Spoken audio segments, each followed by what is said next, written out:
I'm going to talk about joint therapies in horses today and kind of just skim over the basics and hopefully give you guys enough information that, if your vet comes out, you can ask some good questions. You could ask, is this an option we can do, why we do it, when we do it, and more specifically, we'll talk about joint injections. So the history of joint injections, it was we first started using it in equine practice in the 1950s. Dr. Wheat at UC Davis, he was kind of the first person to really do some good research on it. Since then, it's been a key area of research as far as investigating the beneficial effects of it, and also there are some negative effects we could talk about if they're not used judiciously. So like I said, we're gonna talk about joint therapies in general, but more specifically, we'll talk about joint injections. Joint injections, you might hear your veterinarian call it an intra-articular injection or intrasynovial, but it's basically just us delivering medication directly in a joint if that's a source of pain or source of arthritis. So why do we do it and how does it help? The key with performing joint injections, or the key reason we do it, is really just to slow down the inflammatory cycle. The process of arthritis, and with all you horse owners here, I'm sure most of you guys have had a horse with some degree of arthritis. If you're lucky enough, your horse lives long enough that they probably have some degree of that. And really the key with delivering medication directly in a joint is to slow down this inflammatory cycle. With inflammation comes little molecules, we call them interleukins, cytokines, chemokines, and those things, over time, they can be damaging to cartilage and therefore lead to the progression of arthritis. So the key is we want to try to stop that cycle. And then ultimately, by stopping that cycle, hopefully we make the horse happy and make him a little more comfortable. So when to use a joint therapy? First and foremost, it starts with a good, thorough lameness exam and figuring out where the source of pain is. And that's, I'm sure a lot of you guys have had your veterinarian, had someone out to look at your lame horse before, and a thorough lameness exam, watching the horse walking, trotting, maybe watching him under saddle. Nerve blocks, which is where we try to localize the source of the pain by desensitizing areas of the leg. First and foremost, we need to find where is the horse, where is the source of pain. And then, of course, imaging, radiographs, ultrasound, bone scan, MRI. Those are going to give us more information as far as, number one, where is the source of pain, and number two, what kind of injury we might be dealing with. How they are done. So this is a procedure we can do out on the farm, but we also, obviously, we do it here at the clinic. Usually a little bit of sedation with the horse. And the key is whenever we do this, you see us, we scrub the joint, and we scrub it some more, and then we scrub it some more. So, aseptic technique, or keeping it very clean, that's important. And that is, there is a very low risk as far as complications, as far as infection within the joint, but and that's worth mentioning, but we take every precaution we can to try to minimize that. So types of joint therapy, and I think this slide is something we can spend a little more time on, and this kind of ties into the discussion about putting steroids in joints, and that's definitely a question we get almost on a daily basis, and is it beneficial or can it be detrimental? And steroids, they've been around for the last 50, 60 years, and really that's the most potent anti-inflammatory drug we have, whether it's treating joints or even treating horses systemically. Steroids that's the most potent drug we have to stop that inflammatory cycle. HA, hyaluronic acid, that's a naturally occurring byproduct of joint fluid. We see it in normal, healthy joint fluid. That's what gives joint fluid that nice, viscous kind of appearance to it. And that viscosity, it helps absorbing concussion within the joint. And of course, we can add that we can inject HA into a joint. And along with helping the joint maintain health, it actually it aids in the joint producing normal, healthy, viscous fluid. Your PGAGs, that's going to be your Adequan. I'm sure everyone in this room has heard about Adequan, and a lot of you guys probably give it to your horses. And then some of the biologics, some of the newer therapies, stem cells, IRAP, Prostride, PRP. Those are all therapies we can administer in joints. Those come from the horse, whether it's us collecting stem cells from the bone marrow, PRP, Prostride, that's us drawing their blood and kind of harvesting some of the naturally occurring anti-inflammatory products within the blood and placing that right in the joint, in the area where we need it most.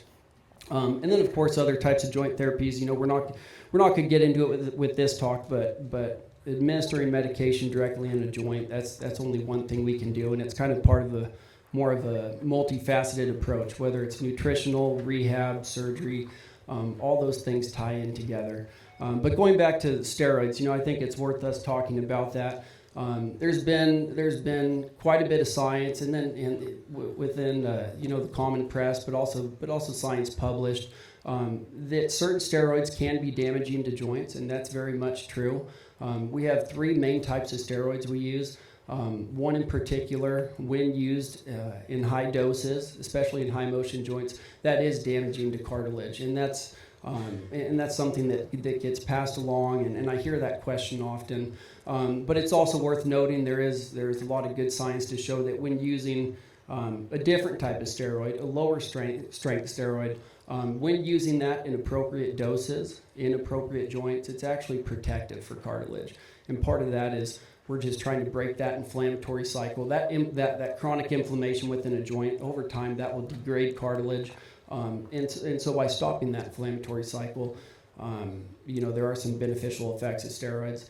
I think the key is just, and I'd say the consensus of all the vets here at this clinic, you know, when using the appropriate steroid at the appropriate dose, in the appropriate joint, it's a good therapy and it helps the horse. So why use a joint therapy? Of course, arthritis is probably, you know, that's maybe the number one musculoskeletal or orthopedic disease we see in horses. And number one, we want to stop that. And then, of course, maintaining joint health. We don't always want to wait until this joint is an end stage arthritic joint. If we can catch it in the early stages, we do a better job of preventing arthritis. And then ultimately, we want to improve the lameness. We want the horse to run around the pasture and be happy.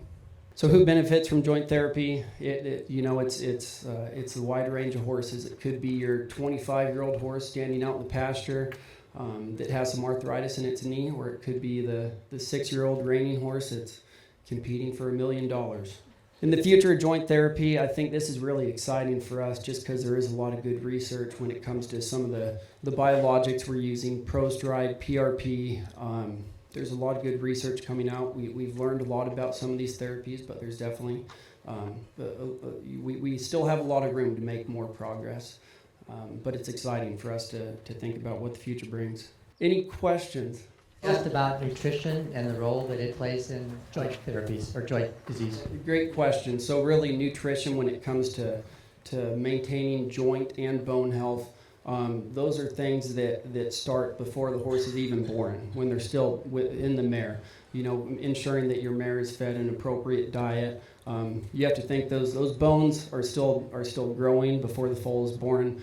So it starts there, and then of course as foals, weanlings, you know, the key is really meeting their energy requirements. We don't want to exceed that too much. We don't want them growing too fast, but meeting their energy requirements.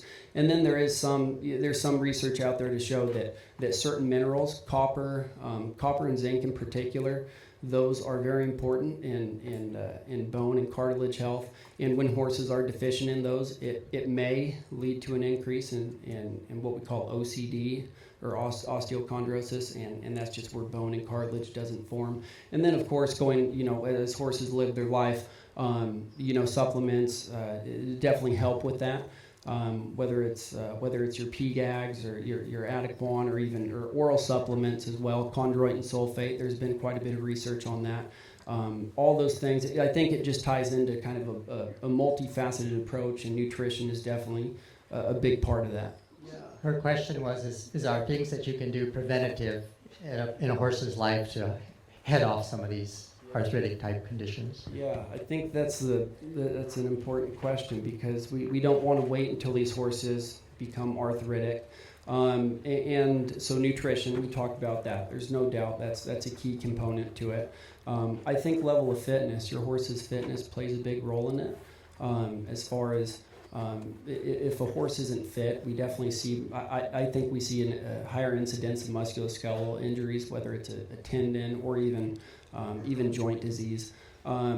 and aside from that, it's tough because some of these things just come with the occupation of a horse. A low-level pleasure horse, we probably don't see as high of an incidence of joint disease as an athletic horse. Same with humans. If we're going to sit around all day, we're probably not going to have as much joint disease as if we're athletic. But as far as prevention, I think preventing, like we talked about, nutrition, preventing inflammation. And that can, we do have some anti-inflammatories, whether it's Previcox, Equiox, things like that can help. And those are often things we go to before injecting joints. This is, I wouldn't call this a first line of treatment. Can you name the bad versus good steroid, or is it depending on the situation that one becomes bad or one is preferable? Yeah, so we could talk about this all day long if you guys want to, but I think Dr. Rick's going to kick me off the stage. But the studies have been done. So there's one steroid in particular, Depomedrol, and that's a more potent steroid, and that has been shown at high doses, used frequently, that can degrade cartilage. And the good steroid, if you will, triamcinolone. That's the steroid where there is science to show that when used at appropriate doses, that's actually protective for cartilage. So the question was, is that also called betamethasone? That's a different steroid. That's kind of a medium-acting steroid, and there is some science on that to show that it's not detrimental to cartilage. It may help with cartilage health, but it's not detrimental to cartilage. Can you comment on the regular use of Legend and Adequan and the prevention of OA?